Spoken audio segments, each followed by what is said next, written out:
would help. Sorry about that.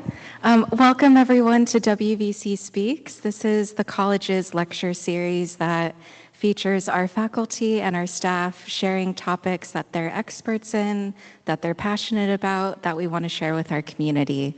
So we are thrilled to have you here tonight for tonight's presentation. I'm Marcine. I'm the head of communications for Wenatchee Valley College. And before we begin tonight's event, we want to acknowledge the land that our campus is on. So please join me for tonight's land acknowledgement. Wenatchee Valley College respectfully acknowledges that our campuses reside on the traditional territories of the Wenatchee people. The traditional territories of the Colville tribes extends across eastern Washington and into portions of British Columbia, Oregon, and Idaho. The Confederated Tribes of the Colville Reservation includes the Lakes, Colville, Okanagan, Moses Columbia, Wenatchee, Entiat, Chelan, Methow, Nispelam, San Poil, Chief Joseph Band of the Nez Perce, and Palouse Indians. The college is committed to building relationships with the Confederated Tribes of the Colville Reservation through our academic pursuits, partnerships, recognitions, community service, and enrollment efforts. So tonight, please join me in welcoming Maggie to introduce tonight's speaker.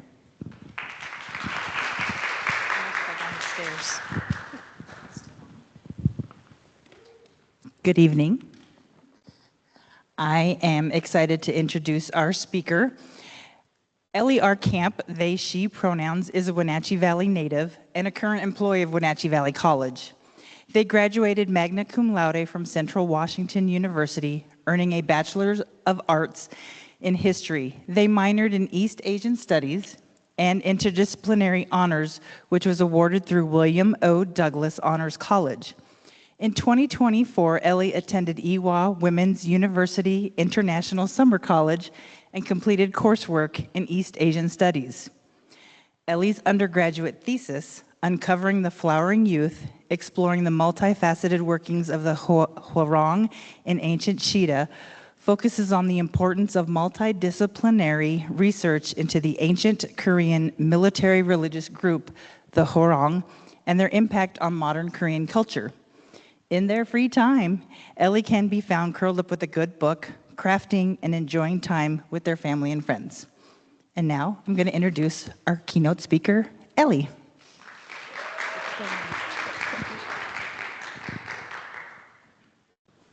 Okay, I think I'm good to go on our lav mic here. All right, thank you so much for the introduction and thank you all for being here tonight. I'm super excited to talk about a topic that is very close to my heart and I've spent a lot of time studying. I am the only speaker in the series who is not a WVC academic or lecturer, so I am not as versed in academic lecturing as everyone else has been. Though I do work in customer service, so I am very used to talking, and I can give a mean lecture on how to enroll in classes or how to apply to the college. I work over in Wenatchee Hall, so if you guys ever need any help with that, we're open 8 to 5. Before I start, I would be remiss if I did not give a little introduction to the language that this lecture is about. This right here is the Korean alphabet. It's called Hangul. This is only a portion of the alphabet, but for our purposes here, this is going to be enough for us. This right over here is King Sejong the Great. He is the inventor of Hangul. He is one of the most well-regarded leaders in Korean history and was known as a great academic himself. So for this, I'm going to need some participation from the audience. I hope that none of you have been brushing up on your Hangul, because this is going to be really awkward, if you guys know. Let's take this mystery word right here, hopefully a mystery to most of you. I've got 2 syllables right here, the first and the second. I've given you some little hints, but let's, as a group together, work with our little key to figure out what this word says. Does anyone have any ideas of what our first syllable might sound like? We've got this top consonant. Okay, I'm hearing an ah. That is part of the sound, yes, part of the syllable. Anyone else? We've got the breathy H. That's going to be our first one. And then we've got an O sound, which sounds a little bit closer to A W. Okay, I heard a hua. Okay, we're getting close. And then let's move on to our second syllable here. We've got this top one here that looks kind of like a little, yeah, I heard it. Okay, we're so close. We've got hua, and then we've got our second syllable, which is rang. It's a little bit closer to an L and an R sound mixed together, so putting it all together, it is hwarang. And that's the group that we're going to be talking about today. This is for my phonetic readers here. The Hwarang were an elite fighting force and talented group of disciples in the 6th century Korea. Their history rarely gets told, and it has, like I said, it has been a focus of my academia for most of my undergraduate career. They were founded in the 6th century in the kingdom of Silla, which is one of the 3 kingdoms of this era. With intentions to be both an active and reserve military force, as well as a cultural group, they were highly trained in physical and martial arts, as well as being a dedicated group to the focus of practicing Maitreya Buddhism. Now, a little bit about me, because a lot of you know me, but many of you don't. I have always found great enjoyment in learning. I was a sponge in school. I soaked up a lot of the information around me. I did little projects and stuff like that to really make my mind work and get outside of the classroom. I was blessed to have grown up in a family that valued academic learning in all of its many forms. They helped me to explore the countrysides of the Midwest, following in the steps of Laura Ingalls Wilder, someone that I greatly admired at the time. I went through the countryside of England, exploring in my Downton Abbey hat, listening to tours of the Roman baths in England. They pushed me to love this learning so much that I explored my interest in Asian history so far as to move to Korea for a month and be a part of the Ewha Women's University Academic Summer College. I was interested in visiting because of my academia, but also I just found a really great personal interest in the culture and history of Korea. So that brings us to the essential question: why Korea, and why did I focus on the Hwarang? I began to become interested in Korean history because of the lack of information surrounding it in school. I would come up against moments in my high school experience where teachers would say, I don't really think that happened, or oh, I've never heard of that before. And that really pushed me, the wonderment and confusion about Korean history. It really pushed me to want to focus on that in my academic career at college. History, Korean history in particular, and especially the ancient history that we're focusing on today, is a hugely under-researched field in English academia. That doesn't mean that it doesn't exist in other parts of the world. There are scholars that are dedicated to research in other languages, and I wanted to focus on the fact that academia exists even outside the purview of the language that you speak. Oops. Okay. So, our setting. The Three Kingdoms era of Korea was from the 4th to later 10th century. During the 4th century, these three kingdoms, Baekje, Silla, and Goguryeo, emerged as the 3 centralized forces of power in the region. There is a 4th one called Kaya. They're a lot smaller. They're down there at the southern part of the Korean peninsula, and they disappear really quickly because of their unincorporated nature. They are important, but not so much important to the history of the Hwarang. Shilla's government sought to keep this control with the centralization of their power. So they had expanded into a large governing body that governed a lot of space, as we can see here, but were not governing as much as they would have liked. They decided to implement this system called the bone rank system, which literally meant that they were weighing the purity of the bones of the people of Korea. They believed that the closer you were to the king, hereditarily, the more power that you should inherit in their system. This became insurance that the elites passed down power to those who were related to them. It became a vital part of the military and aristocracy in Korea, and created a system where only true bone individuals, so we have our true bone individuals here, the top end of the system, those were the ones that were in charge and could hold military and political leadership. Those at the bottom were not given opportunities to be incorporated into the leadership positions of Silla, and would retain their rank regardless of kind of where they married. Ranks were by marriage, passed down by blood, so the rich got richer, and those that were farmers and country people just kind of stayed in a stationary position. Many military, administrative, and political positions that meant were off limits to those who were on the lower end of the system, and that there was no way for this peasant class to participate in the ruling of the country that they loved and were a part of. The Hwarang were founded during the late 6th century against the backdrop of a growing Pekche, so Shilla's primary adversaries. A king called King Chinong of Silla, he established a group at first called the Wanhua to entertain the growing court base of Silla. The Wanhua were titled the original flowers, reflecting on their beauty and artistry within the court. They were meant to kind of entertain and be, some beautiful young women playing the daegum, which is a Korean instrument, or a painting in the court of the king. There is a lack of evidence surrounding the formation of their group. However, accounts that we do have show that they were not of those high ranks that we would expect. They were praised for their talent and their arts, but they didn't have to be such close relations of the king. The Wanhua, this means, did not adhere to the strict bone rake system. They just exemplified that artistry and that beauty that the king liked. Unfortunately, as we kind of begin to see a pattern with him, this implementation doesn't work out super well.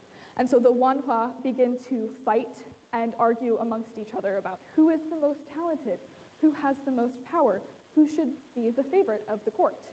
And there is one instance that's written about where two women get drunk, start fighting one another, and one of the young women drowns the other in the river, which deeply unfortunate. And it also is deeply unfortunate for the foundations and this group because the Wanhua are immediately disbanded. This tragedy is a liability to the kingdom of Silla and to the king. It reflects very badly on him. So he kind of tries to revamp his image by immediately establishing a new group. And this new group he calls the Hwarang. It is, again, like I said, a revitalization of this image of the king. But it's also, it's just kind of to cover up this embarrassment that he feels. He decides that they're going to enhance the fortunes of Silla, which basically means he wants them to do the same thing, but in a different way that reflects less poorly on him. Many members of the Hwarang are very closely related to King Chinong, whether that be through their actual relation to him as the king, cousins, nephews, stuff like that. But they're also people that he handpicks to be in this organization from the cabinet of his ministers. They're, sons, that sort of thing. As high-ranking members of this society, the members of the Hwarang are already very highly educated. So they have access to all of that education, all of those arts, all of that physical education that the high-ranking members of Silla society has. After this formation, they're moved off into the mountains of Korea to go attend further training. And that training really reflects on the five cardinal principles of human relations. So kind of how to work with the people around you, how to respond and act towards those that you are both friends with and friends that you don't know.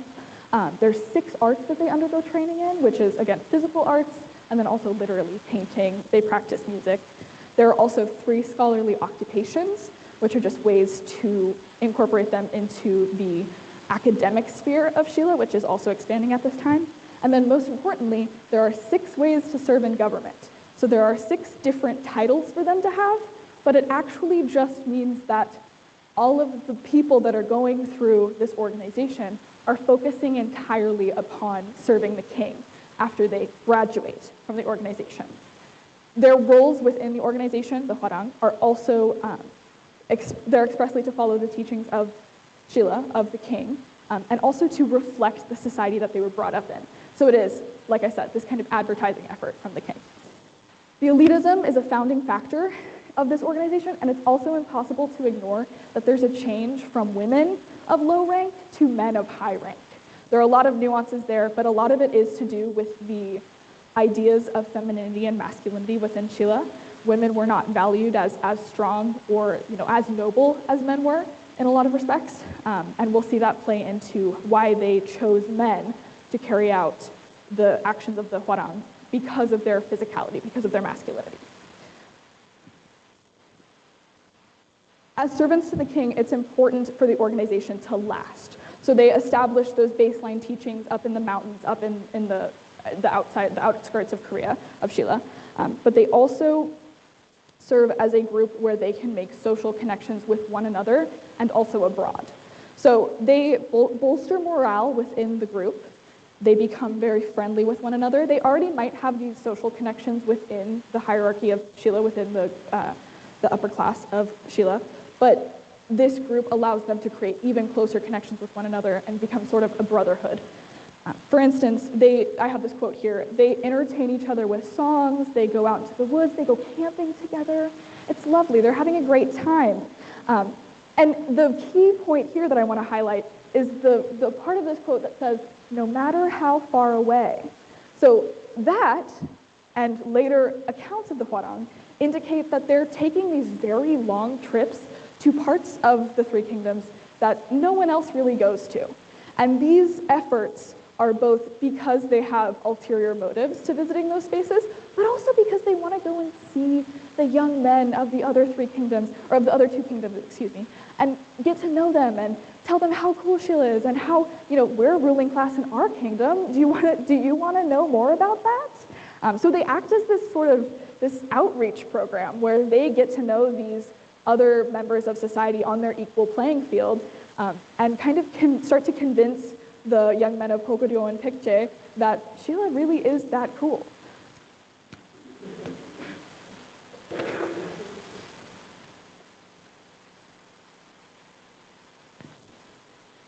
Another really big part of this organization and one of their founding principles is about the martial aspect of the Hwarang.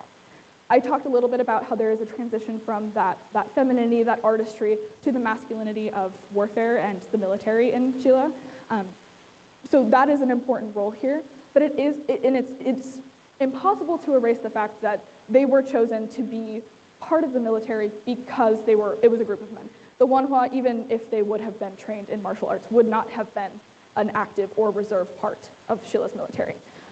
But these Hwarang who are chosen happen to also be really great fighters. And they're able to hone those skills and become proficient in sword and lance fighting. They're trained in archery and horseback riding, which they actually become one of the scariest forces in Korea's military because they are very proficient mounted archers. They will travel and shoot, and they'll show off their skills in competitions, which still exists to this day. And they are also very proficient mountain climbers and outdoors people. So they, like I said, are traversing to parts of Silla where nobody else is going because they can, because they have that physical aspect and training to them. They start to convert different parts of Korea, of Shilla's borders. So they start to do the same thing that they're doing to those of their same class, to the people of the countrysides. They're reaching out to them, telling them about how cool Silla is. We fund our agricultural efforts in Korea, or in Silla. We have spent this much money on establishing different reserves for farmers. We send out all of this money into the countryside, and the people of Paekje and Goguryeo start to think, oh, maybe they have a point. Maybe we should fall under Shilla's government. This seems really great. This is part of their efforts, but they also have that covert aspect that I hinted on earlier. They start to, at the border colonies and at border crossings, they start to do covert attack missions. So they'll have little instances where members of the Hwarang will sneak into an enemy encampment, and start to spy on all of the little things that they're doing, take it back to their group, and then the other members of the Hwarang will run and attack. And it gets really interesting where we see this covert aspect that might have a little bit of oversight from the Korean, or of Shilla's military, but we also see that they seem to be acting as an independent entity. So they're not going on missions from the king, from the ministers. They're choosing these very specific points where they know are weak on the borders and executing these attacks and expanding Shilla's borders for themselves, or for the ruling class of Silla. There is one Hwarang in particular who I am just a big fan of. Kim Yushin, he's only 18 years old, and the first time that we see him, this big statue right here is of him. He's very cool. He is one of their primary spies. He starts to get trained on how to be very stealthy. He uses all of his outdoorsmanship to sneak into those encampments. There's a lot of really fun instances of him popping up over Korean history. He exists far until Baekje and Goguryeo start to take back Shilla's borders, but he is very fun to read about. He is a really interesting element that I would recommend you read about. So they are these secretive spies. They also are under the purview of military oversight, but more importantly, they're acting in this independent way, where they're going out and making these decisions on their own. In the century prior to the establishment of the Hwarang, we see Silla shifting in both a political way, but also in a religious way. So Buddhism has been brought to the Korean peninsula at this point. Buddhism is adopted as a state religion by Baekje and Goguryeo pretty early on. However, Silla kind of had some pushback against it. The government doesn't really understand the pros to accepting a state religion, and they kind of are going with what's been in the Korean peninsula thus far. They have practices of Taoism, of Confucianism, which are religious, and the religious ideology of museok, which is the indigenous Korean religion. It's known today as shamanism, but that's not a very respectful way of referring to that. Buddhism becomes the state religion of Silla right before the foundation of the Hwarang. So King Jinung finally realizes, King Jinung and his predecessors finally realize that there is something to this religion. And the thing that they grasp onto is the aspect of reincarnation and inheritance, which I think we might see where there might be some overlap between reincarnation and inheritance and our system of the bone rank, which is about how inheritance is power. The Hwarang develop a very close relationship with the state religion. They become intricately connected with a cult, which it's referred to as a cult throughout history, the cult of the Maitreya Buddha. And the Maitreya Buddha is the future Buddha. It's all about reincarnation and about how you are wanting to be born into the next life, and the future Buddha will be born into the next life, and it'll be the pinnacle of all that is religious and holy, right? Again, inherited power, the Maitreya Buddha. We're getting into a really interesting spot here with their connection. They permeate this idea into the high ranks. So the Silla elite start to become intricately related to inheritance and power through both religion and also their bone rank system. And at the turn of the 7th century, we see the first female regent. She's appointed the Yowan, which means woman king. So they refer to her still as a king. She is a regent. She is not the direct line, but she rules for her children. Queen Sondok is her name, and she is greatly disliked by the people of the court. She has not inherited power. She's just come into it, they feel. And she is a woman, which is not something that a lot of them enjoy. The Hwarang, who are all men, young men, decide that their loyalties lie with the crown, whoever is in the seat of power. And so they start to back Sondok in a way that nobody else in the Korean court is doing. They start to act as this cultural emissary point between Sondok and the rest of the court of Korea. And the rest of the court of Korea, again, reminder, these are their family members and close friends. So they see these close friends and family members pushing back against what they believe and what they are formed to do, and they decide that they don't like that. So they ally even more closely with her and say, hey, she might not inherit the power, but we do, and we think that she should be in charge. And so they start to change the way in which they spread the ideas of the Maitreya Buddha. There is this desire for state protection at this time by the people of Silla. They don't really care about what's going on with the queen. They obviously know there's a new queen, but they are more concerned about the fact that it seems like this upper class are starting to split. And so they're like asking for someone to support them and someone to show that that's going to be okay, and their eyes land directly on the Hwarang. Because the Hwarang are this beautiful, shining, bright organization that is strong in their inherited power. It's strong in their political power, strong in their physical power, and they are intricately connected with that Maitreya Buddha. So they turn to them as beacons of hope in this time. And then we move on to what happens when you are the only ones people like and enjoy. They become the figurehead for Sondok's reign. There's a lot of folklore about this era. There's also a lot of conjecture and perhaps fictionalized folklore about this era as well. And there's also a lot of modern day recreations of the Hwarang at this time. And this seems kind of silly that I have K-pop idols and Korean models and actors up here, but I promise it's important. These young men are costumed, they're well lit, they're wearing, makeup, and they have their hair done. They look beautiful, right? We think, this is fun, this is cool, they look cool. And that's exactly what the Hwarang start to do. They say, people like us, let's work with that. And they start to do their hair in a very specific way. They establish a way in which they dress. They start to perfume themselves in a very particular way. They put on blush and makeup and make themselves look really gorgeous. And that appeals to people. And it appeals to people immensely because what they're doing is starting to form their image into that of what Silla believes the Maitreya Buddha to look like. So they're starting to form themselves into this physical presence that indicates to those in Silla that they are reincarnations of the Maitreya Buddha. It's a crazy time in Korean history, and a shift from believing in this group as an organization to believing in this organization as reincarnated forms of the deity that people worship is a huge shift, both with the people of the countryside and also with the upper class. They start to think, oh, hey, we have to be nice to the Maitreya Buddha. Oh, and they're supporting Queen Sondok. We have to go and support Queen Sondok. And Sondok works with this, and she starts to really establish the Hwarang as her personal group of emissaries.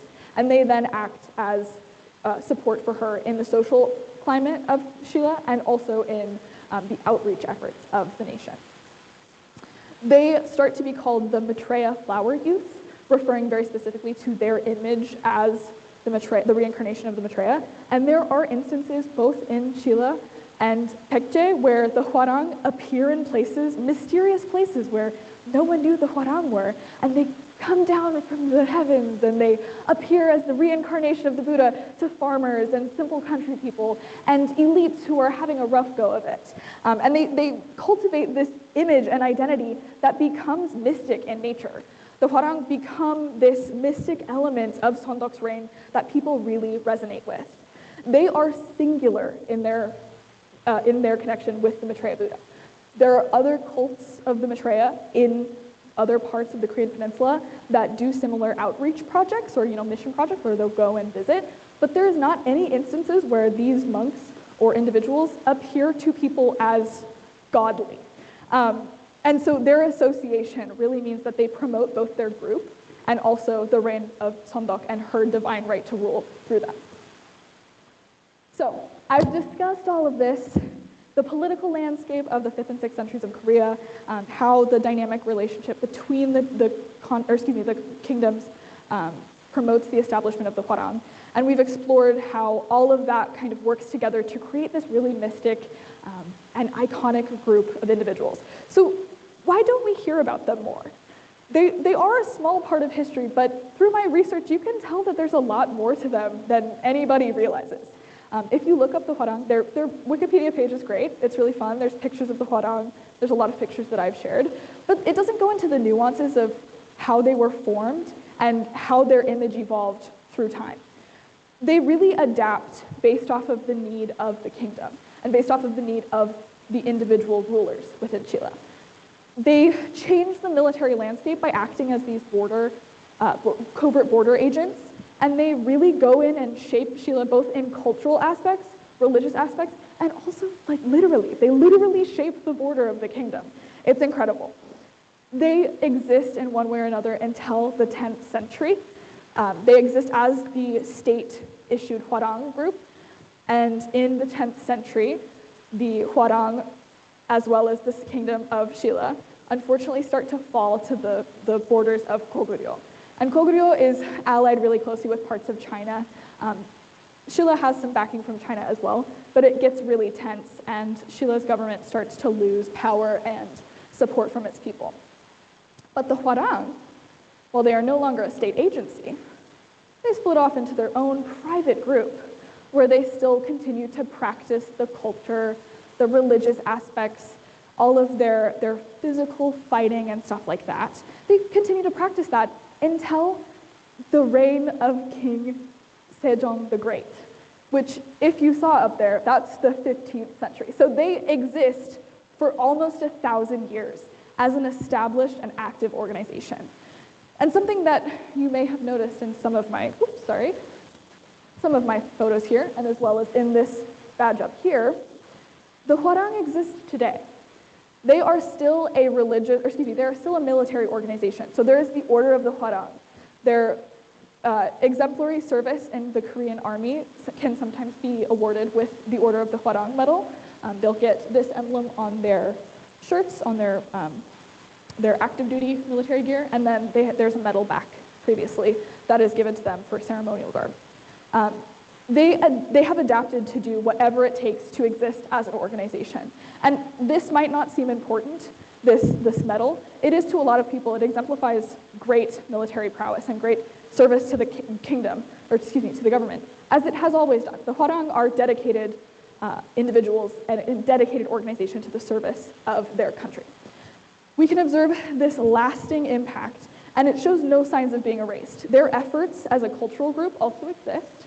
We have up here, this is a photo that I took in the National Museum of Korea. Up here is this little guy. He's called the pensive bodhisattva. And you might have seen him a couple of times in this. He's resting his head, he's looking down, and he's looking very pensive. That's his name. The pensive bodhisattva is obviously based off of the images of the Maitreya Buddha, but it's also inspired a lot by the young men who served the kingdom at the time. The Maitreya Buddha is one of the figureheads of the National Museum of Korea, and it was a greatly revered cult, which I don't like that word, but it's a greatly revered cult at the time of Shilla's government, in the time of Shilla's ruling. And it still exists as kind of a figurehead for the arts and culture of Korea today. So they have added a lot to both the military and also the culture of modern Korea. And I have no doubt that they will continue to permeate Korean history and culture for decades to come. I've studied and presented on this topic for several years. It is very, very misunderstood and little well known in Western academia. I've taken a lot of notes from other academics in the field of English research on this, but I also want to point out that this is, again, hugely under-researched in American and specifically Western academia. It will continue to evolve as we learn more and more things. There is new research being done about the Hwarang as we speak. There are articles being translated and published, and more people becoming interested in this subject. I have no doubt that this image that I have of the Hwarang will be completely different in 10 years, because we know so little about the other aspects of their group. The possibilities of research into this topic are endless, much like their history. It is going to continue for the rest of time. So yes, thank you for listening to me talk about the thing that I love to talk about. I would love to speak with you more about it if you have interest. I have recommendations into some light reading if you are interested. And I also, I just am so thankful for the opportunity to speak about this. I love the Hwarang. I love the opportunity to speak with you all, and I would like to thank you all so much.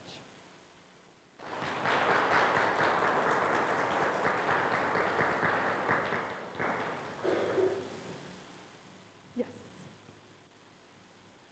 I would also like to invite any questions anyone has. I know we're a small group, but... So please raise your hand if you have a question, and I'll come bring you the mic. We have our first question here. Sorry, I'm the first. I thought there was somebody behind me that raised their hand, but I want to thank you, Ellie, for the very informative and educational history of Hwarang. That was the SWAT team up there that you had their picture up.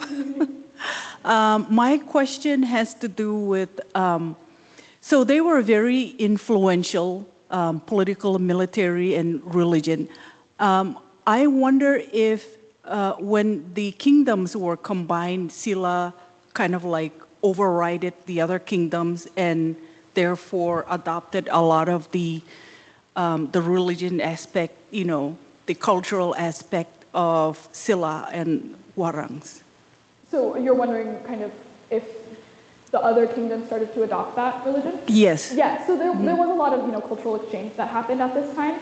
There's a lot of cultural exchange in the aspects of art, both the pottery and also the actual art that we have, the paintings and such that we have changed a lot. There's a lot of shift from the way that sutras, so there's the Lotus Sutra, which is incredibly important to Shilla's religion. The Lotus Sutra changes a lot based off of kind of where they start and where they get to by the end of Shilla's rule, and that has actually a lot to do with Koguryo. And Koguryo has a really interesting idea of religion as well. They kind of have a cultural exchange in the opposite way with Silla. So Silla starts to adopt and incorporate other elements of the other two kingdoms, as well as kind of permeating them out into the other two kingdoms as they evolve. I just touched a little bit about how they used Buddhism, Maitreya Buddhism, as kind of the cultural exchange between the border colonies in terms of the peasant class. But the upper class of Koguryo and Paekje also start to adopt that as their practice religion as well. So there is, it really goes both ways. I hope that was, yeah. Thank you so much. I'm curious, is the continuation of like the martial arts practice of the Hwarang, and does it have any relation to like martial arts that we know are based in Korea or come from Korean history? There is actually the martial art known as Hwarang-do, which is it's related to Taekwondo, but it is presumed to have trickled down in some way from the Hwarang. It might just be named after them more than anything, but yeah, there is that martial art that exists. It is inspired by them at least. And while we don't know exactly what forms they took when they did martial arts, because most of what we know about them is through folklore, we do know that they were hugely impactful to the practice of martial arts in the region.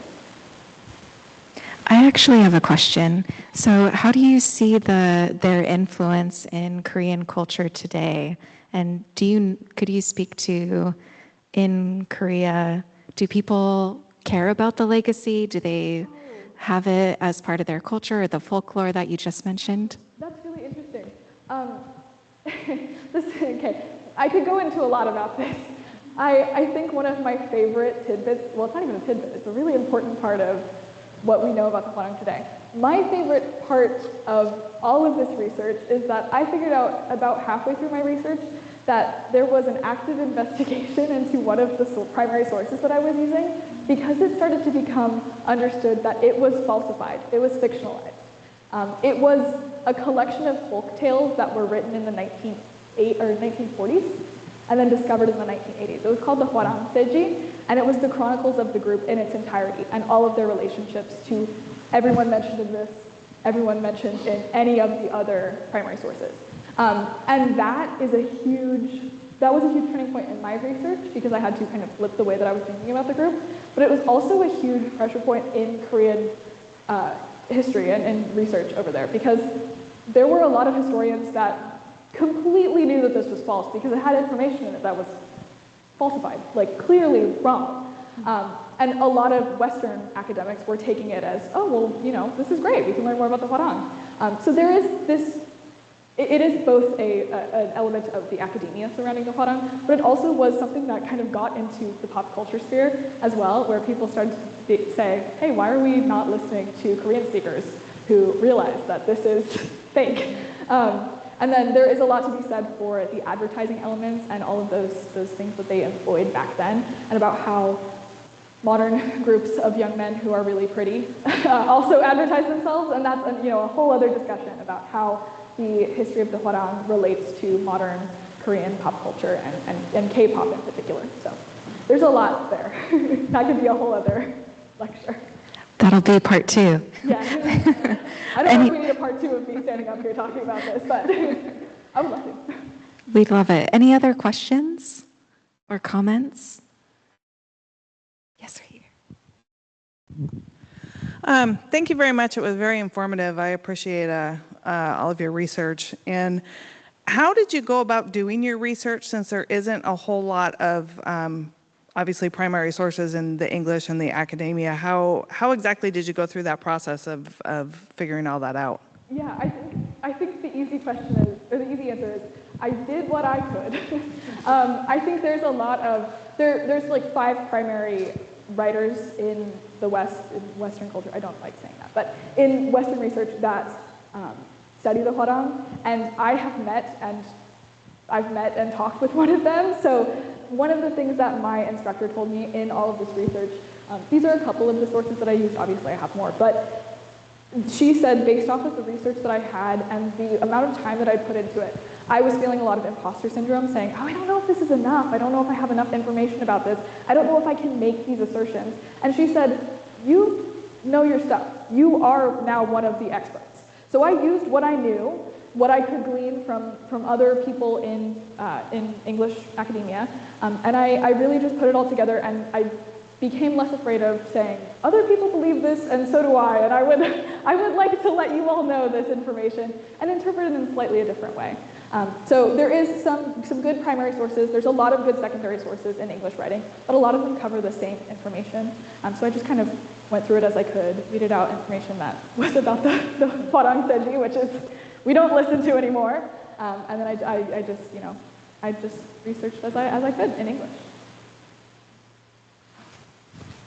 Any other questions?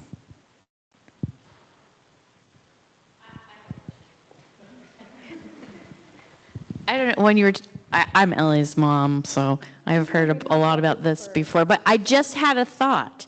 I'm wondering, I know that when you went to school in Seoul, that you got a chance to participate in conversations about this.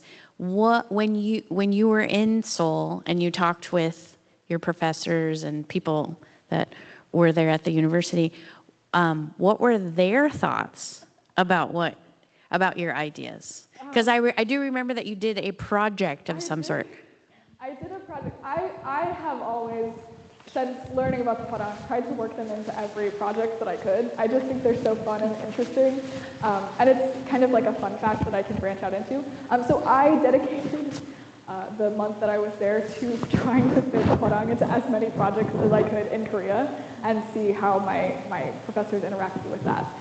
My favorite interaction was a project that I did on establishing a proposed monument to kind of talk about and promote Korean culture. And I chose to do one on the Hwarang. So I did a bunch of drawings, which I won't, subject you to because I am not an artist. I did a bunch of drawings, I did a bunch of proposals about where it might go in the city and how it might look. And her response to it was, wow, this is the best project that anyone in the class did. I can't believe you put in so much effort. And we, after that paper came back to me and her response to that came back to me, she took me aside and was like, do you know about this? Is this something? And I was like, yes, I do know a lot about this. So we had a lot of really good conversations about her interpretations of a lot of the things that I had said in the paper. And I had promoted a monument that was called Poet, Soldier, and Dedicate, or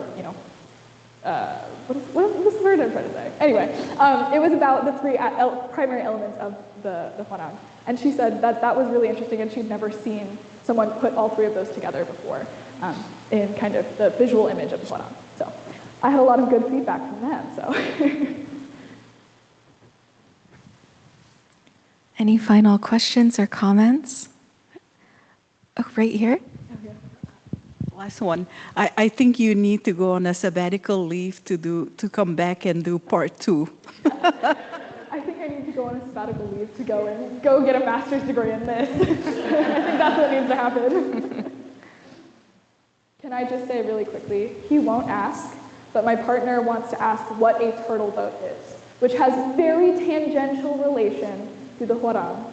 A turtle boat, for those who refuse to ask the question, is a type of military boat used in later Korean history and utilized by members of the Hwarang to do really interesting attacks.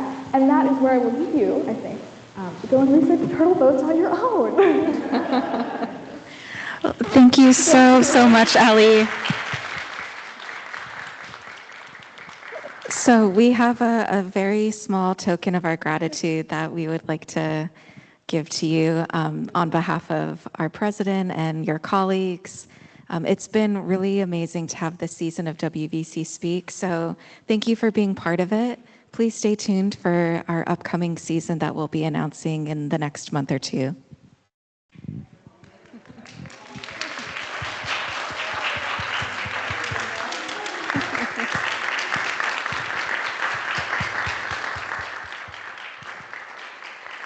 So please enjoy some snacks and conversation. And if you have questions that you want to ask Ellie, we'll see you out in the lobby. Thank you.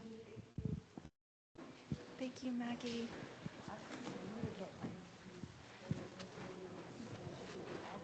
Teach a class, Right? Make it a. I know.